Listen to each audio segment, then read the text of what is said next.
Hi hello అండి అందరికీ good morning friends. ఈరోజు అయితే గోంగూర పచ్చడి అయితే డిఫరెంట్గా అయితే చేద్దాము. అంటే కరివేపాకు మెయిన్ కరివేపాకుతో చేసుకుందాము. కరివేపాకు అయితే ఒక కప్పు నిండా తీసుకొని ఎండుమిరపకాయలు అయితే ఒక 7-8 ఎండుమిరపకాయలు వేసేసుకొని కొంచెం ఆయిల్ వేసేసుకొని మంచిగా ఫ్రై చేసుకోండి. కరివేపాకు అనేది క్రిస్పీగా అయితే అవ్వాలి. ఇట్లా క్రిస్పీగా అయిన తర్వాత ప్లేట్లోకి అయితే తీసేసుకుందాము. ప్లేట్లోకి తీసిన తర్వాత అదే బండిలో కొంచెం ఆయిల్ వేసుకొని ఇంగువ అయితే వేసుకుంటున్నాను.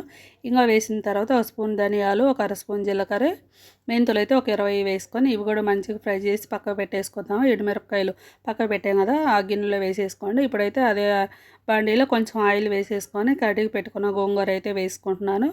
గోంగూర అయితే ఈ ఆయిల్లోనే మగ్గాలి, మనకి వాటర్ అట్లాంటివి ఏం వేయకండి. ఆయిల్లోనే మంచిగా ఫ్రై చేసుకోండి. త్వరగానే మగ్గిపోయింది గోంగూర అనేది మనకి. నేను కొంచెమే చేస్తున్నాను ఫ్రెండ్స్, అందుకే ఆనియన్స్ కూడా వేసుకుంటున్నాను నేను గోంగూర పచ్చళ్ళలో. మీరు ఎక్కువ క్వాంటిటీలో చేసుకుంటే ఆనియన్స్ స్కిప్ చేసేసి వెల్లుల్లి ఎక్కువ వేసుకోండి, చాలా బాగుంటుంది. ఇప్పుడైతే గోంగూర కూడా మెత్తగా మగ్గిపోయింది.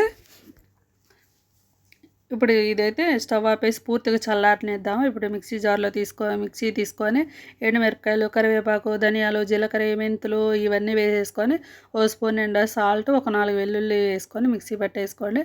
ఇట్లా మిక్సీ పట్టేసిన తర్వాత గోంగూర అయితే వేసుకుందాం. గోంగూర వేసేసుకొని మెత్తగా అయితే చేయకండి, కొంచెం పలుకుగానే ఉండాలి మనకి. జస్ట్ అట్లా మనం దంచి తీసినట్టు అయితే ఉండాలి రోట్లో. ఇప్పుడైతే గోంగూర కూడా మెదిగిపోయింది. గోంగూర పక్క పెట్టేసి స్టవ్ మీద బాండీ పెట్టేసుకొని ఆయిల్ అయితే వేసుకుందాం.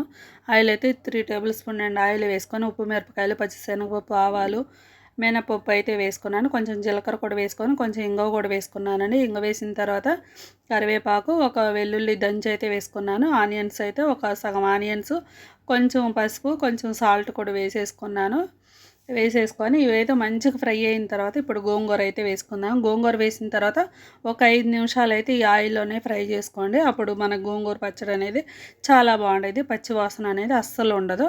ఇప్పుడు ఇట్లా ఆయిల్ పైకి తేలినప్పుడు స్టవ్ ఆఫ్ వేసేసి పూర్తిగా బౌల్లోకి తీసేసుకుంటే మన గోంగూర పచ్చడి అయితే రెడీ అయిపోయింది.